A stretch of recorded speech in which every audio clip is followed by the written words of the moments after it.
Well, thank you. Thank you very much, Dr. Atz, chairperson of this opening session.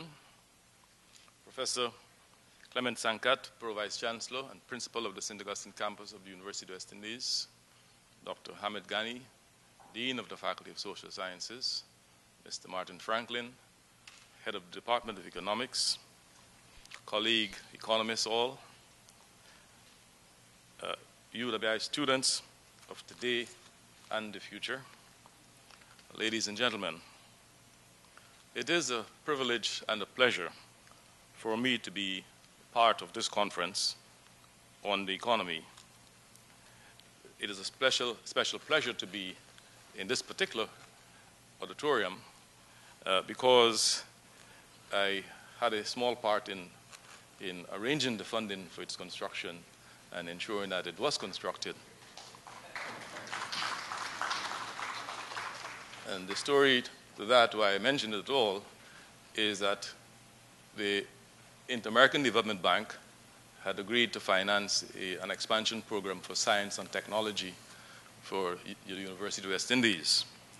And they had provisions for expansion of chemistry, expansion of engineering, etc.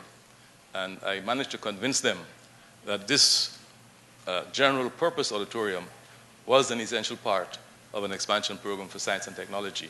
I take pride in that. The conference on the economy originated by the late Professor Dennis Pantin, has evolved into a very valuable forum for analysis and discussion on the Trinidad and Tobago economy and the wider Caribbean economy. This year, the conference honors Dr. Roy Thomas. Roy Darrow Thomas was a foundation member of the Department of Economics at St. Augustine, along with Alistair McIntyre, Eric Sincere, and Carlton Bruce. I want to endorse fully the various comments that have already been made about the immense contributions of Dr. Thomas over the years.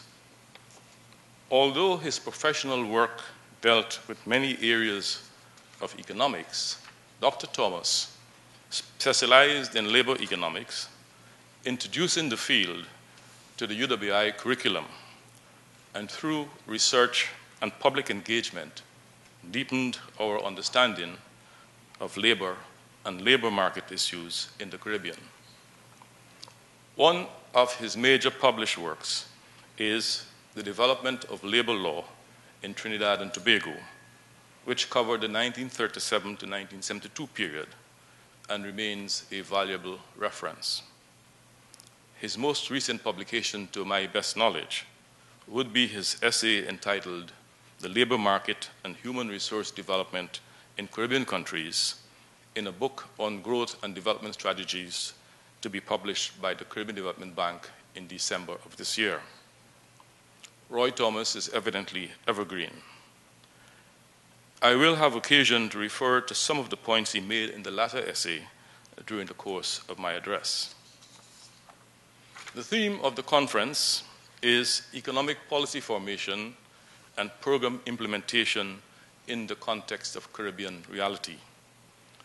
This is a very ambitious undertaking, given that each component, that is economic policy formation, program implementation, and Caribbean reality, could be the subject of a conference. I therefore ask you to give me the liberty of taking an eclectic approach in my address to you this morning. First of all, on the issue of Caribbean reality. I suppose I can safely assume that the reality of Caribbean economies is so well known to an audience such as this one that I can eschew statistical validation and confine myself to statements of stylized facts. The first set of facts pertain to economic growth. Economic growth is singled out for attention because it is what makes economic development and social development possible. Sustained improvements in human well-being hinge upon sustained improvements in incomes per capita. Economies in stagnation or economic recess cannot generate levels of household incomes and government revenues to finance, for instance, adequate access to social services such as education and health care, and safety and security. With brief episodic spurts of high growth, the record of Caribbean economies is one of slow to moderate economic growth rates. Furthermore, with few exceptions, economic growth rates have been on a downward trend since 1990 in comparison with the 1980s decade, when economic growth rates increased in most countries in the region. Difficulties associated with weak economic growth rates are compounded by growth volatility, especially when there is limited scope for insuring against the contingency of downturns in national incomes, corporate incomes, and household incomes. In such situations, growth reversals can mean cutbacks in fiscal expenditures, typically capital expenditures at first, but later followed by discretionary social expenditures, contraction of household expenditures, typically on health care and debt service. They also entail job loss. Now, economic growth volatility is a historical feature of Caribbean economies, as for instance, chronicled in an essay I did on economic recessions in historical perspective. Recent recessions in the region have been deep, protracted, and painful. Economic growth fluctuations have emanated from external trade and financial shocks, of which the loss of for bananas and sugar are the most prominent.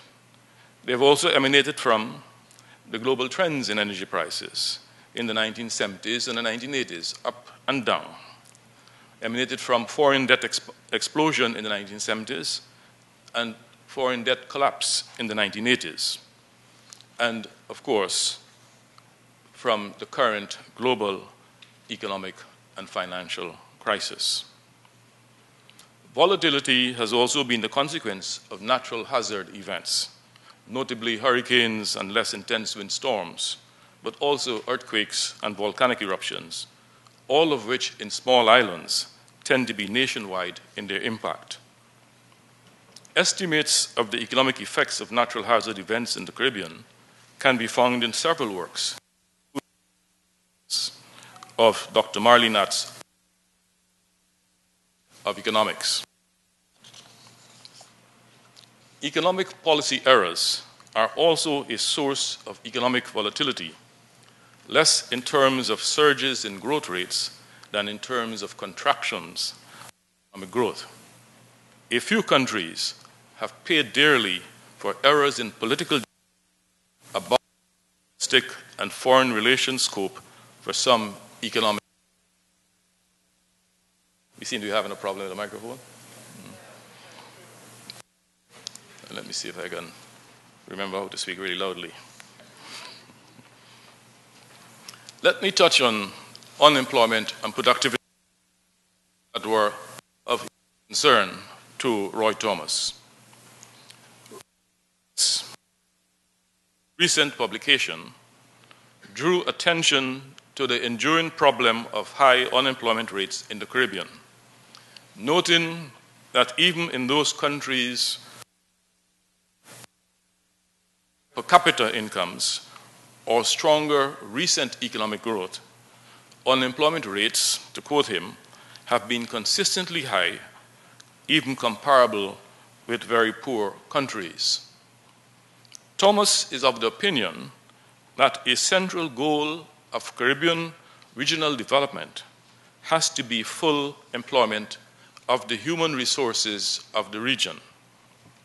He notes the concentration of unemployment among youth and females, and also comments on the importance of ensuring that, quote, the fully employed labor supply is internationally competitive in its productivity characteristics, end of quotation.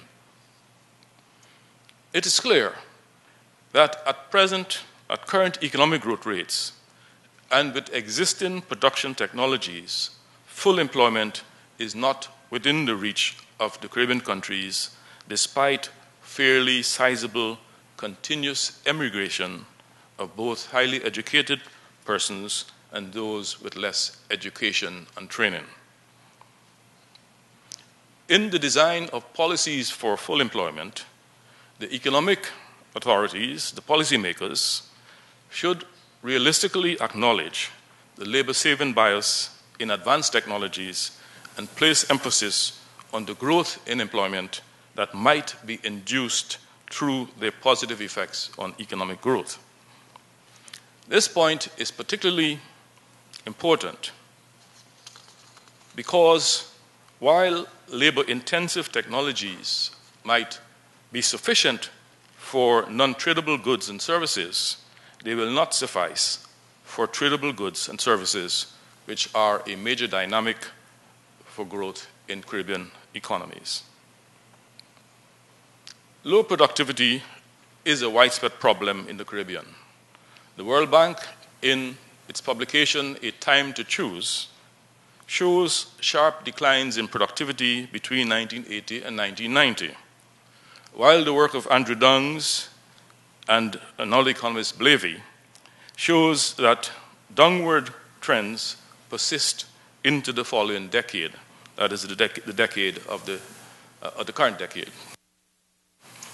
Reasons for the persistence of low productivity vary, but they include organization and management, human resource quality, labor market inflexibility, low worker motivation, inadequate payment incentives, absenteeism and frequent labor supply disruptions through strikes and sick-outs, and so on. There is no doubt some validity to each explanation, even though the empirical evidence is scant. All of these explanations are elements of the problem of productivity gains, which decision makers among governments, the corporate sector, and unionized labor have to address if the Caribbean problem of low productivity is to be solved. There is a closely related problem which also impinges upon aggregate unemployment. It is the adoption of wages policies which index wages in sectors or industries with lower productivity or stagnant productivity to wages in sectors or industries with higher productivity or rising productivity. Such indexation policies may squeeze profits in the former sectors and industries and ultimately lead to labor displacement. Profits are protected by increases in product prices. Inflation becomes an unintended consequence, which then generates economy-wide pressures for wage increases unrelated to productivity and depresses real incomes of fixed income recipients. The impetus to indexation policies is egalitarianism, the notion that labor earnings and associated levels of living should not be greatly dissimilar within a country. Though one would accept the equality in living standards principle, the policy question which should precede the adoption of indexation policies is whether that objective of a more equal distribution of levels of living is not more sustainably addressed by other means, including fiscal tax expenditure policies. Let me say something about trade competition as part of the Caribbean reality. Trade competition is part of the new reality. The rules for open competition, gradually introduced by the World Trade Organization, have been followed by provisions for greater trade reciprocity in bilateral trade agreements and economic partnership agreements.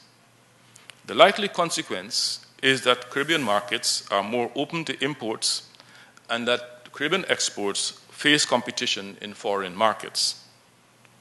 Rising to this competitiveness challenge will require substantial adjustments on many fronts.